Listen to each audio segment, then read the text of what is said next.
Olá, seja muito bem-vindo. Eu sou o professor Sérgio Morcelli e essa é a aula de encerramento desse nosso curso de História da Matemática, onde, por ser a matemática uma disciplina muito antiga e com muita história, nós tratamos especificamente da história da aritmética de uma forma bem concisa, focando naquilo que o professor deve conhecer para ensinar melhor a matemática básica aos alunos, pais, mães, para trabalhar com seus filhos da mesma forma.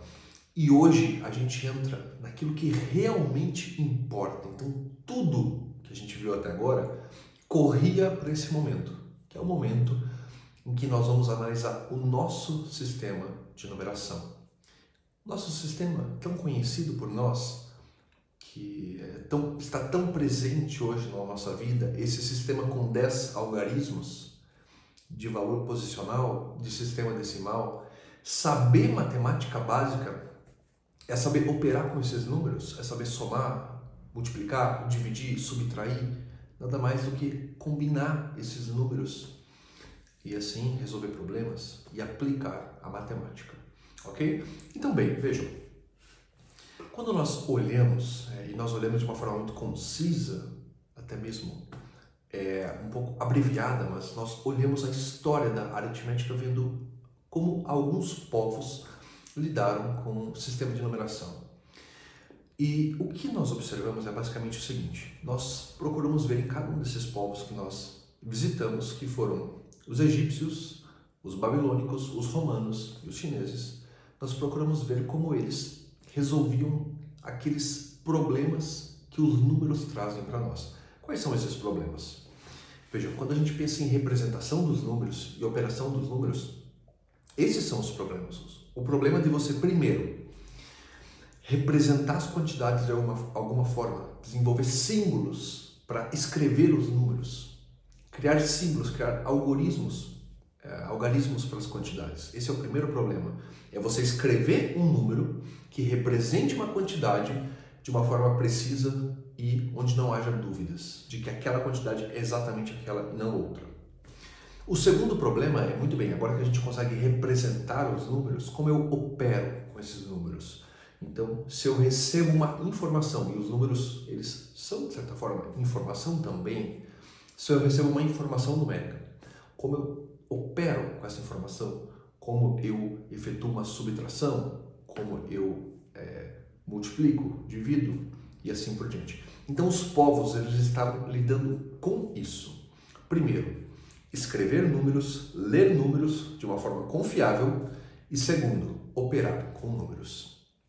A gente viu que os egípcios eles seguiram exatamente aquelas 4 etapas dos povos primitivos. E por seguir aquelas 4 etapas que nós já vimos, que é a etapa primeiro de organização e repetição, depois a etapa de agrupamento, depois abreviação e por fim você criar novos grupos para grupos já existentes.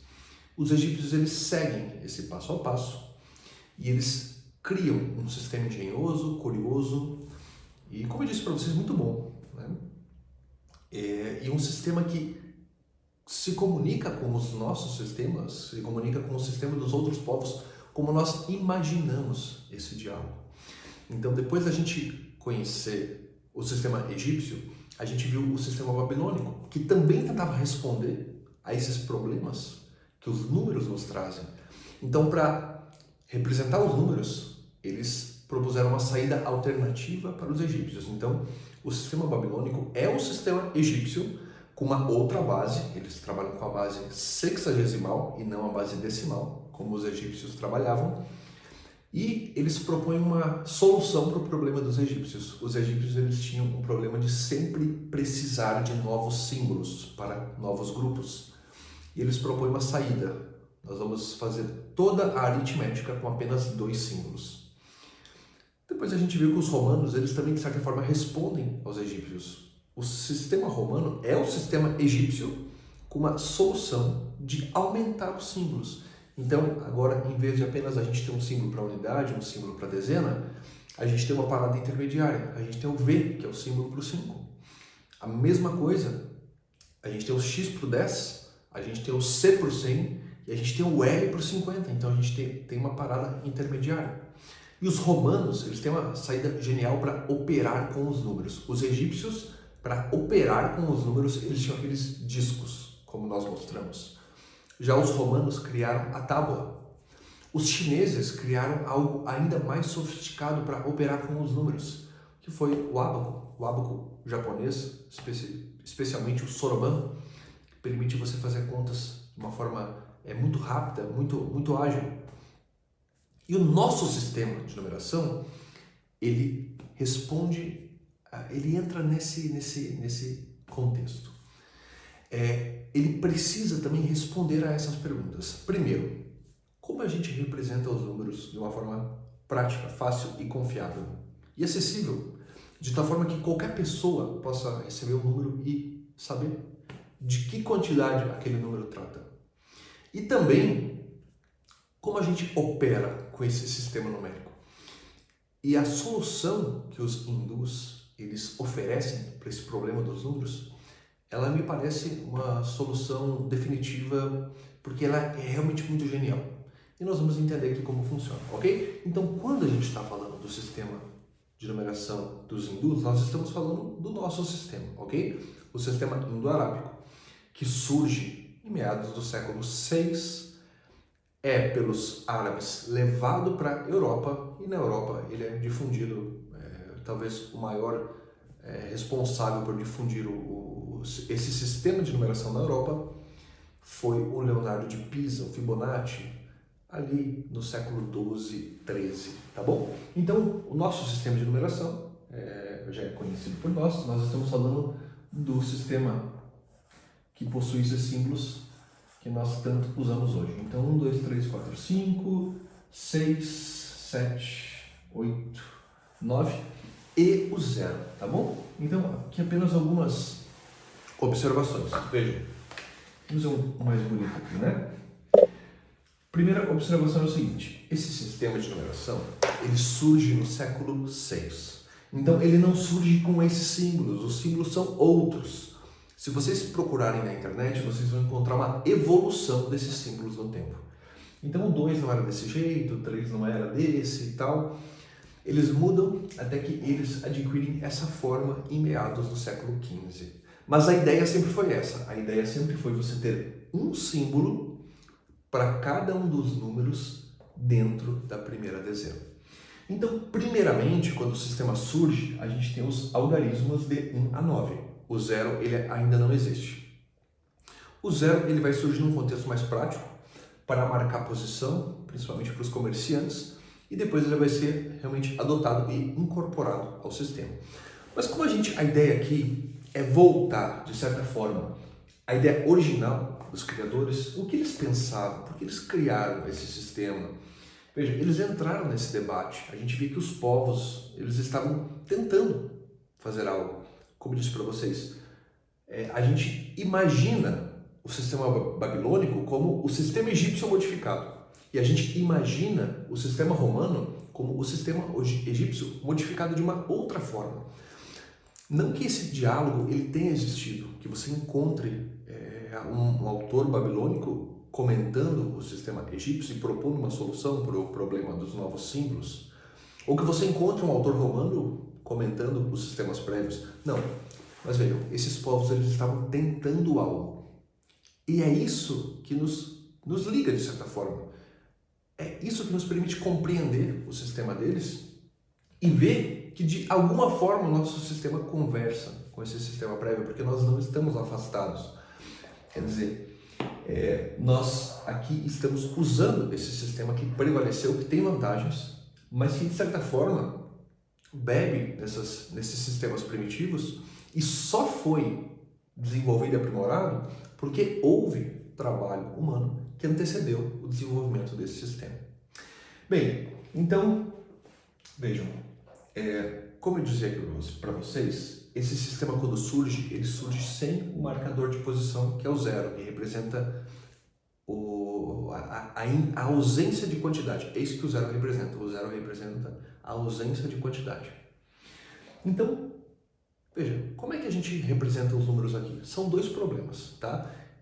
E a resposta para esses dois problemas é o que faz esse sistema prevalecer, é o que faz esse sistema ser entendido como superior e inclusive adotado no mundo inteiro. Agora, é justo? Esse sistema realmente possui vantagens? Vamos entender, tá bom? Primeiro, problema da representação. O problema da representação, eu acredito que a maior parte das pessoas conheça. E muitos professores eu vejo que ensinam isso. Agora, quando a gente vem para a ideia original de operar, que é a segunda parte aqui, tá? Quando a gente vê como eles operavam, a ideia original de você operar com esse sistema, a gente vê que a sociedade mudou muito. A ideia deles é uma ideia distante para nós hoje. E é isso que eu entendo como uma das raízes do problema que as pessoas têm hoje, no geral, com a matemática. Ok? Então me acompanhem aqui, tá bom? Essas duas respostas que eles fornecem aos dois problemas, o problema da representação e o problema de como operar com esses números, é o que faz esse sistema prevalecer. Tá? Vamos ver um, depois vamos ver outro. E a gente vai entender a genialidade da proposta deles. Primeiro, representação numérica. A gente viu que para os egípcios, por exemplo, quando você tinha 10 da unidade, né? Então a unidade é um traço vertical. Quando você tinha 10 da unidade, você troca o símbolo por uma corda, ok? A gente vê que no sistema romano é assim, no sistema chinês é assim, a gente troca o símbolo. Agora, os hindus, eles propõem algo diferente, algo que é genial. O que eles propõem? Eles propõem que a gente escreva um número em quadros, em colunas, onde, a depender da posição exclusiva do algarismo, nós temos números diferentes. Então a gente vai ler os números em linha, tá bom? Então, número 1, número 2 e número 3. Se no número 1 a gente posiciona um 1 aqui, e aqui não temos nenhum algarismo, então aqui nós temos o número 1. Fácil. Aqui embaixo nós temos o 10. Nós temos um 1 aqui na segunda ordem, ordem das dezenas. E aqui embaixo nós temos um 1 na ordem das centenas. Então vejam que a gente está falando do sistema quando ele surgiu, não existindo zero para marcar a posição. Então eles escreviam os números com auxílio de quadros, onde eles posicionam os algarismos em colunas para representar as quantidades e leem os números em linha. Com a criação do zero, o que vai acontecer é que a gente não vai mais precisar dos quadros. Então agora que a gente tem o zero, a gente pode escrever 1, 10 e 100 de uma forma mais prática, ok? O momento em que surge o zero, o contexto, se zero é número ou não, isso escapa aqui do nosso curso, mas esse debate existe. Existem pessoas que não aceitam o zero como número, existe muita resistência até o zero ser efetivamente considerado um número, mas isso escapa do nosso debate por enquanto. Apenas guardem isso, né? Antes do zero existia essa necessidade do quadro e agora com o zero não existe mais. Então o que acontece aqui? O que a gente precisa ensinar para os alunos? A gente precisa ensinar para os alunos a regra, a definição do nosso sistema de numeração de valor posicional, que é basicamente o seguinte: uma dada ordem qualquer, tá? Para uma unidade dela, então vamos à definição, uma unidade de uma ordem qualquer, ela é equivalente a 10 unidades da ordem imediatamente inferior, ou 10 unidades de uma ordem qualquer é equivalente a uma unidade de ordem imediatamente superior. Então, quando a gente compreende isso, essa troca aqui, né, essa passagem dos algarismos aqui, mudança de ordem da unidade para dezena para centena, como isso funciona, a gente consegue ler os números de uma forma prática, segura, confiável. A gente torna acessível a mesma leitura e escrita dos números. Então, essa solução deles aqui me parece genial para o problema da representação e escrita numérica. E esse é o primeiro motivo do porquê esse sistema prevaleceu, ok? Então, veja, você é um professor, para os alunos se tornarem fluentes em matemática, lerem os números, entenderem, eles têm que compreender que os números são feitos dessas ordens, tá bom? E as ordens, no caso, são feitas aqui de classes, né? A gente tem as classes e as ordens. Tudo bem? unidade, dezena, centena, milhar e assim por diante. Muito bem, vamos à segunda característica, e essa é assim, realmente é muito inovadora. A segunda característica que fez esse sistema prevalecer. Vejam, me acompanhem, porque isso aqui é importante. Eu acho que isso daqui é o que há de mais importante nesse curso, esse é o ponto alto. A gente caminhou para conversar sobre isso agora, tá bom? O que é? Vejam, vamos falar agora sobre como operar com esse sistema. Digamos que a gente precisa efetuar essa conta aqui. 26 mais 18, tá bom? Vejam, como a gente resolveria esse problema se nós fôssemos romanos? Se nós fôssemos romanos, esse número seria apresentado para nós não com esses algarismos, né? Seria apresentado assim, XVI, né? Mais XVII. Então, primeira mudança. Muito bem, então a gente recebe a informação numérica, tá? Claro, não teria esse símbolo de mais aqui, tá bom, gente? Ignorem esse símbolo de mais. A gente recebe a informação numérica e você é um escriba romano. Como você opera isso? Você recebeu a informação numérica, você vai para a tábua. Então, pega aqui a tábua. Aí na tábua você tem M, D, C, L, X, V, I. O que a gente vai fazer? A gente vai posicionar as pedrinhas na tábua para a gente operar para a gente efetuar essa adição. Então a gente tem aqui, ó, XXVI, XXVI. Muito bem, a gente tem XVII, XVII. O que a gente faz agora? A gente faz as trocas. A gente tem 4 unidades, tá? Então vai ser I. E a gente tem 2 Vs que vão virar um X. Então a gente vai ter X. Resposta 44. Opa, inclusive eu apaguei. Resposta 44 em romanos. Tudo bem? A gente obteve essa resposta através do ábaco. E se você é um chinês, né? Trabalha para o imperador chinês e precisa efetuar essa conta e apresentar para ele, o que você vai fazer? Você vai para o ábaco. Então você tem aqui o soroban, você move as pedras e por mover as pedras você consegue apresentar a resposta. Se você é egípcio, você vai mover os discos. Ótimo. Mas agora nós somos aqui, nós utilizamos esse sistema de numeração. Como esse sistema de numeração trabalha? Qual a forma de operar com ele? Essa é a ideia deles, tá? Essa é a ideia genial. A ideia genial e original é o seguinte: eles criam um sistema onde você não precisa mais de ábaco. A ideia dos hindus era: nós vamos criar um sistema todo abstrato e todo mental. E as pessoas, elas não precisarão mais de recursos para efetuar cálculos. Então, livremos-nos dos ábacos. Deixemos de lado os recursos, os discos, a tábua, o ábaco. A gente não precisa mais disso. Porque o nosso sistema, ele não exige ábaco. O nosso sistema, ele exige o quê? Ele exige a memorização das trocas dos símbolos. O nosso sistema mental é abstrato, é simbólico. O nosso sistema é livre de recursos. Essa era a ideia deles. Veja, como é que funciona isso na prática? Tá? Para eu efetuar essa adição, eu não tenho que me voltar para o ábaco. Não, eu tenho que ter memorizada algumas regras. Que regras? Por exemplo, esse sistema, ele permite isso, essa é a característica dele. É um sistema inteligente, lógico, que permite que você brinque com ele. Esse sistema, ele é um grande jogo. Os hindus, eles criaram um grande jogo. Você joga com os números, e por jogar com os números, sem nenhum recurso, apenas com alguns raciocínios, com algumas regras, você resolve qualquer operação, você se torna um grande calculista.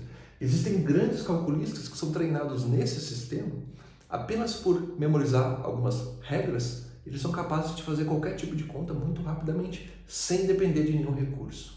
Então essa era a ideia deles, era criar um sistema livre de ábaco, onde o ábaco é o próprio sistema. Vocês entendem? Deixa eu mostrar para vocês.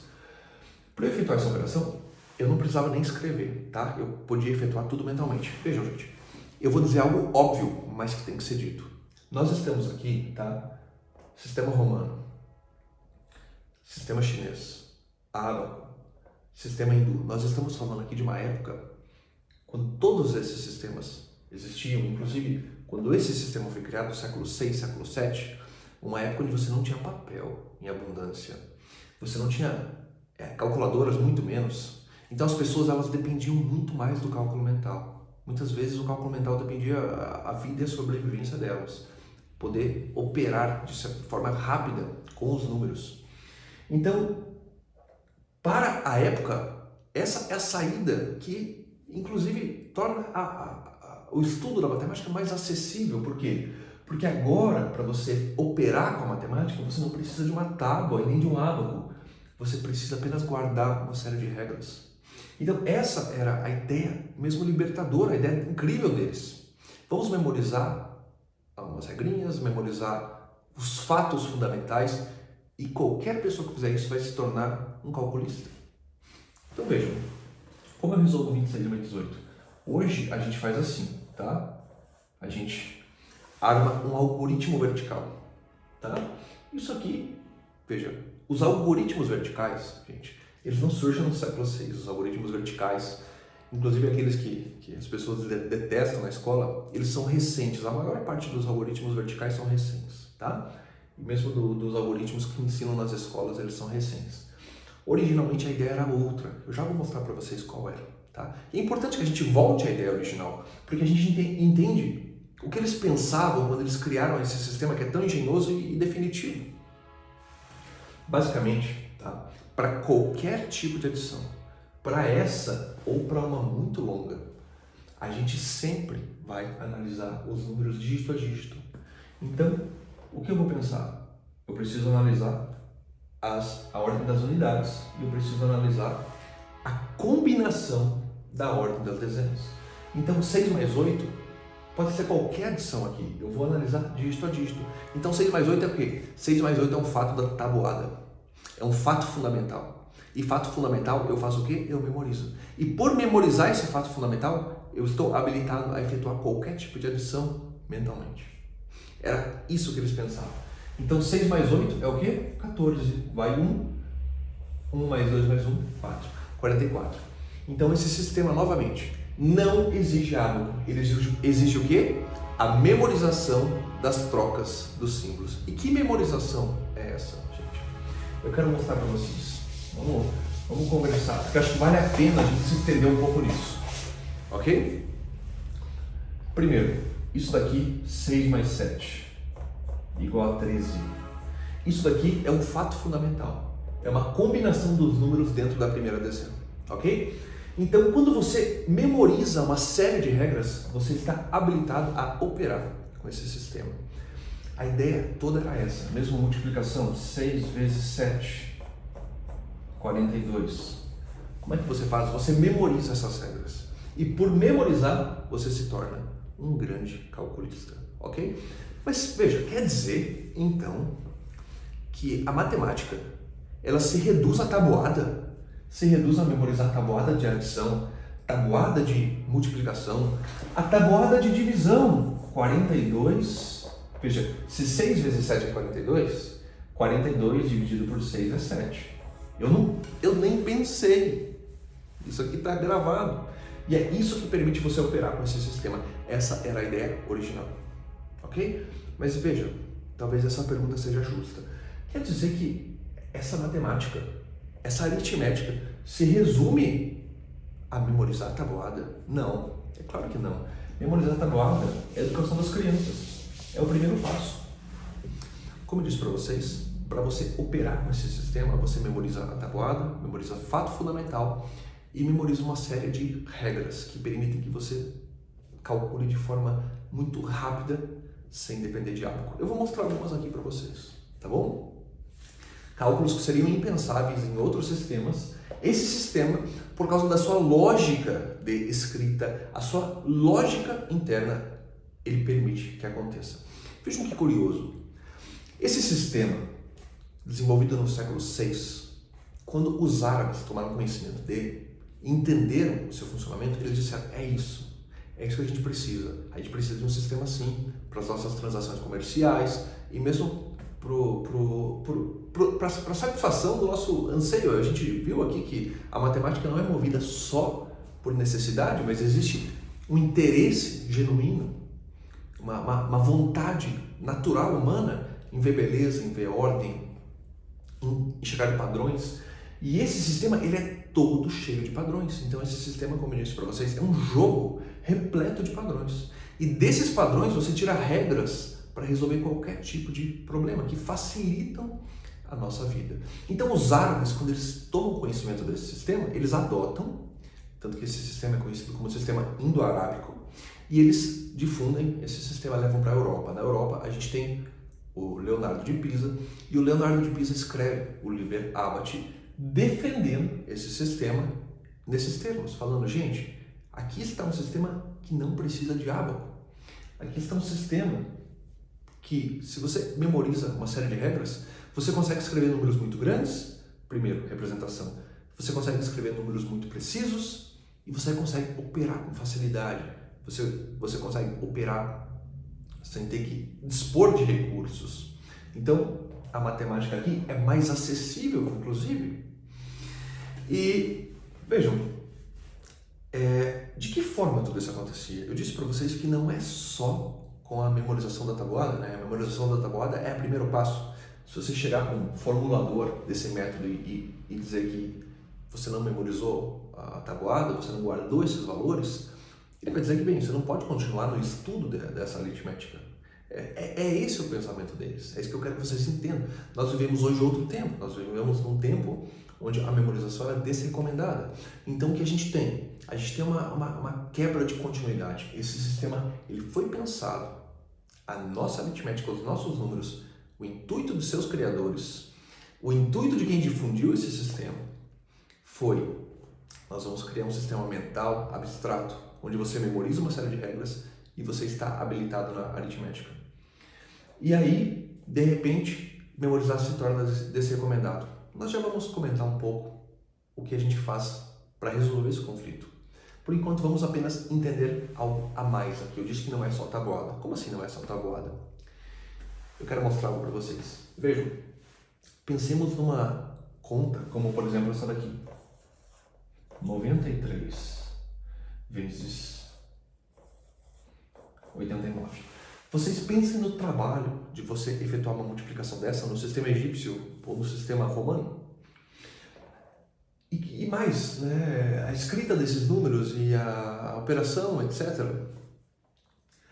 O sistema indo-arábico, ele traz, tá, uma série de regras, de subalgoritmos e de algoritmos que, se a gente grava, a gente consegue resolver qualquer tipo de problema muito rapidamente. Então, como mentalmente a gente resolve um problema desse? Apenas por guardar uma regra aplicável a vários tipos de multiplicação. Então, como a gente resolveria um problema como esse? 93, o complemento para 100 é 7. 89, o complemento para 100 é 11, tá? 11 mais 89 é 100, 7 mais 93 é 100. Agora, regra, a gente subtrai. 93 menos 11. 93 menos 11 é 82. 7 vezes 11, a gente faz a multiplicação dos complementos, é 77. 8.277. Então, veja, eu podia ter resolvido isso daqui mentalmente. É importante dizer isso, tá? Tem pessoas que olham para isso daqui e falam: ah, mas é um macete, é uma regra arbitrária, é um chuncho, é uma gambiarra. É algo sem valor, né? O que importa é o conceito. Vejam, isso daqui não é um chuncho, não é um macete. Isso aqui é uma regra demonstrável. Isso aqui pode ser demonstrado. A ideia original não era você encher a cabeça dos alunos, das pessoas, com regras que não fazem sentido para serem aplicadas. Tá? Isso é o que a escola faz. O que eles tinham como ideia era o seguinte: uma vez despertado o interesse para uma regra curiosa como essa, você faz a demonstração. Então, isso daqui era demonstrado. E todos os calculistas, eles deveriam aprender a demonstração disso, tá? E aprendendo as demonstrações disso, essa regra verificável, você alimentava ainda mais o interesse das pessoas por esse sistema de numeração tão cheio de padrões, tão cheio de ordem e tão curioso quanto esse, tá bom? Vejam só, quero mostrar uma coisa para vocês. Esse tipo de multiplicação, ele não funciona só com inteiros. Vejam só, se a gente tivesse aqui um decimal, tá? Vamos pensar assim, ó, 95 vezes 8,9. Vamos colocar o mesmo 89 aqui, só que agora é 8,9. O que a gente faz? A gente imagina que é um inteiro. Então, o complemento de 95 é 5. O complemento de 89 é 11. 95 menos 11 é 84. 5 vezes 11 é 55. Como tem uma vírgula, a resposta para essa multiplicação é 845,5. Então veja que fantástico. Isso daqui pode ser demonstrado e ensinado para os alunos, tá bom?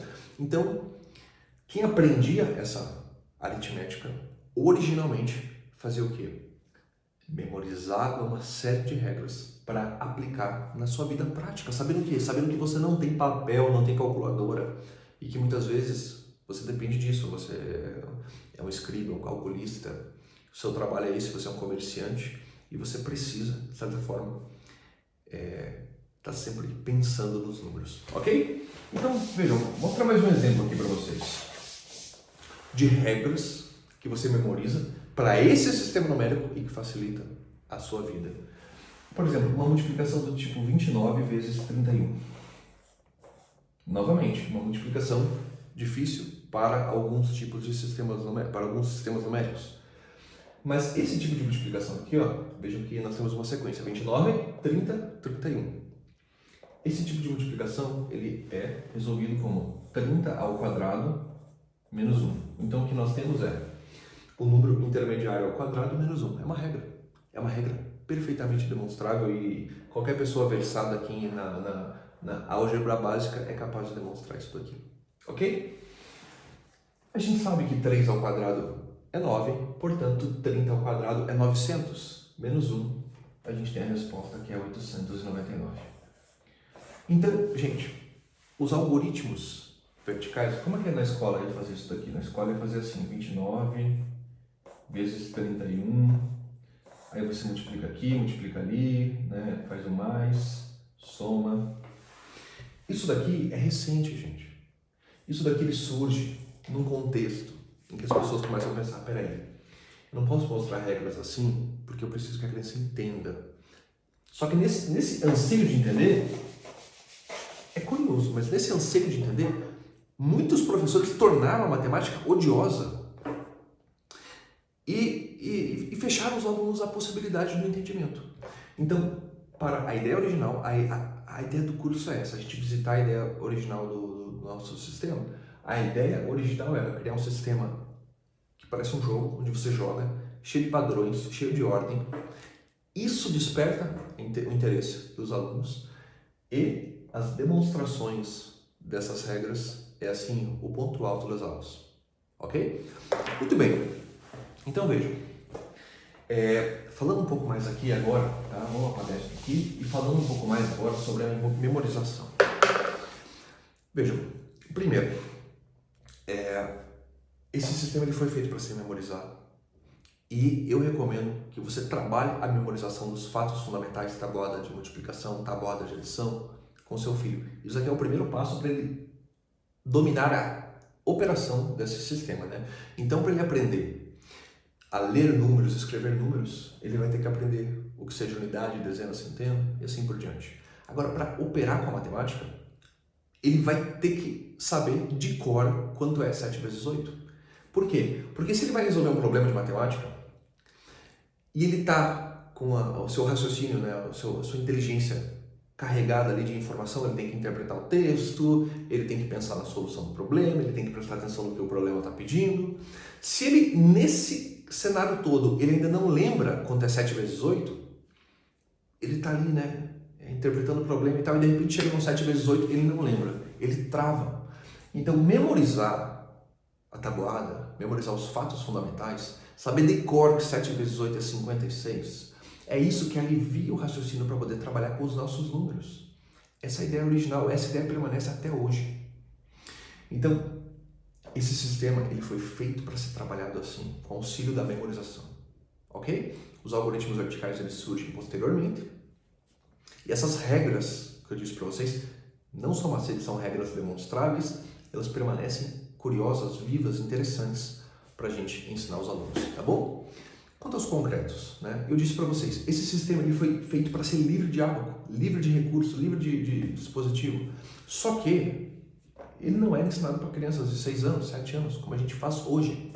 Então, é preciso sim haver uma adaptação desse ensino para os nossos dias de hoje. E para as crianças, a gente insere os manipulativos, então não há nenhum problema com isso. O problema seria você nunca sair dos manipulativos, então permanecer nos manipulativos para sempre. Isso seria uma quebra de ruptura, uma mudança com a ideia original. Mas todos os professores que usam os manipulativos sabem. A gente começa com o manipulativo para a criança pegar o conceito, visualizar, manipular, entender, porque quem manipula, quem vê, quem move, entende muito melhor, né? Ainda mais crianças, elas precisam disso, do que quem vai direto para o ensino abstrato, ok? Então, veja, não há nenhum problema em você inserir o ábaco aqui e você trabalhar com o ábaco, você pode fazer. A ideia desse nosso curso foi mostrar para vocês a ideia original do sistema, né? Esse sistema ele foi feito com essa ideia, a ideia de você memorizar e você, de certa forma, tornar acessível a matemática às pessoas, porque as pessoas não precisariam mais ter uma tábua em casa para contar pedrinhas, ou ter ábacos, sabendo que hoje nós vivemos um tempo de abundância, onde tudo é relativamente fácil, né? Você vai lá e compra, e você faz, e existe matéria e tal, mas nem sempre foi assim, né? Hoje em dia a gente tem calculadoras, inclusive. E aqui que a gente entra no outro ponto, tá bom? Então, primeiro, a memorização ela permanece indispensável. Você precisa memorizar, tá? Seu filho precisa memorizar para saber trabalhar com esse sistema de numeração. Essa era a ideia original e isso permanece. Claro que a gente pode e deve inserir manipulativos à medida da necessidade das crianças, ok? Isso é indiscutível. O que não podemos fazer, tá? O que quebra, rompe com a estrutura do sistema, abala tudo que foi feito e que assim seria uma abominação para os fundadores desse método, é o uso de calculadoras desde a idade mais tenra, né? A idade mais precoce, como a gente vê acontecer hoje em alguns lugares, né? Mesmo alguns livros didáticos que trazem o uso da calculadora para os pequenos de 7, 6 anos de idade.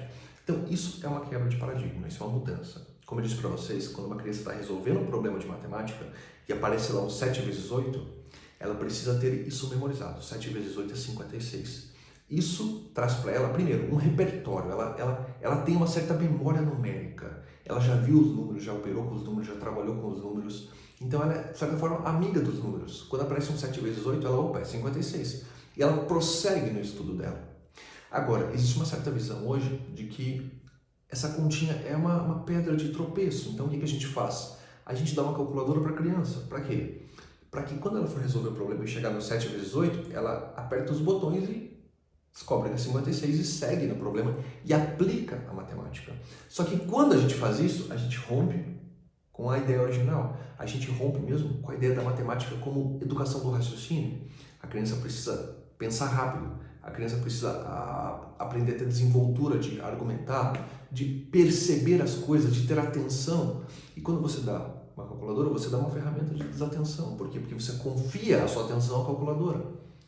Eu já tive a oportunidade de estar em escolas e ver que alunos de 12, 13, 14 anos, que eram confiados a calculadoras desde pequenos, nas contas mais básicas, como por exemplo 2 vezes 3, eles batiam na calculadora. Ou então 4 mais 2, eles batiam na calculadora. Por quê? Porque eles já não tinham mais confiança no seu pensamento, no seu raciocínio, porque eles nunca exercitaram. Então eles confiavam na calculadora. Então isso é um erro, isso é um problema, tá?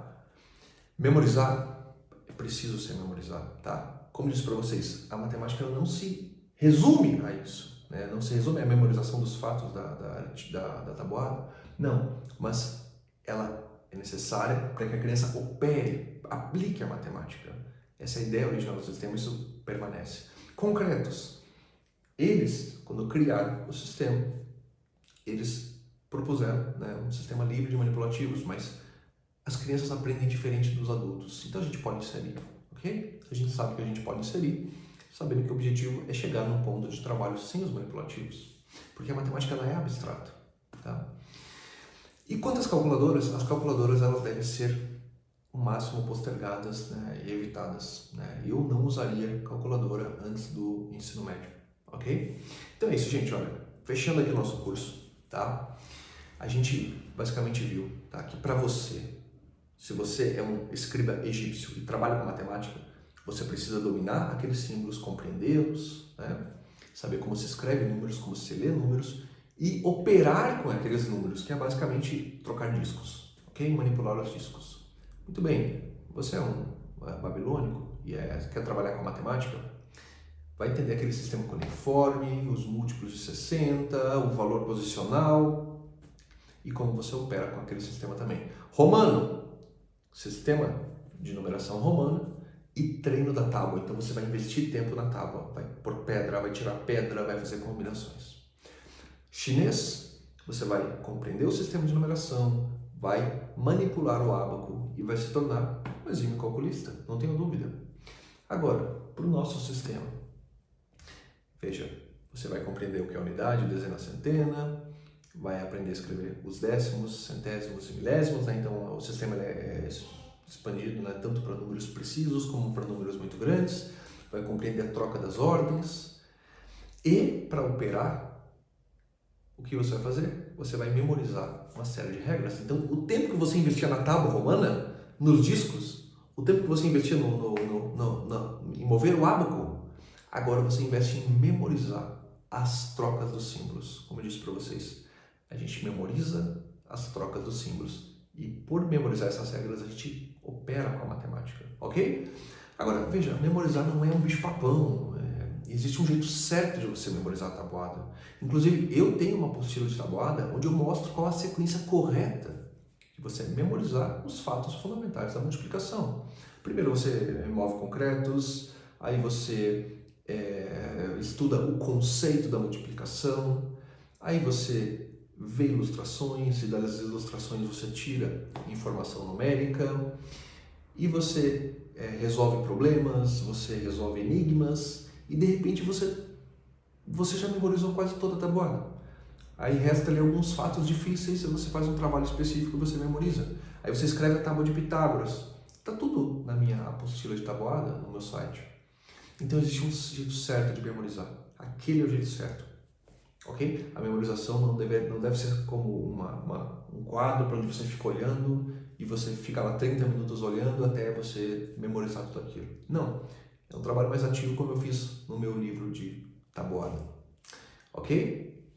Então, o tempo que a gente passava com os recursos, né, o ábaco, o tábua, a gente passa agora memorizando. Tá bom? Então, é isso, gente. Eu espero que esse curso, de alguma forma, tenha te ajudado, tenha somado a sua formação, seja você professor, seja você um pai ou uma mãe. E eu te peço, por favor, se você gostou do conteúdo, divulgue, ok? Você pode também deixar um comentário aqui com as suas impressões. Você pode me escrever, me mandar um e-mail, me escrever no Instagram, me siga no Instagram, tá bom? E eu realmente espero que esse curso tenha te ajudado. Se você puder, por favor, deixa um like, se inscreve no canal. E a gente se vê no próximo curso, ok? Um abraço. Tchau, tchau.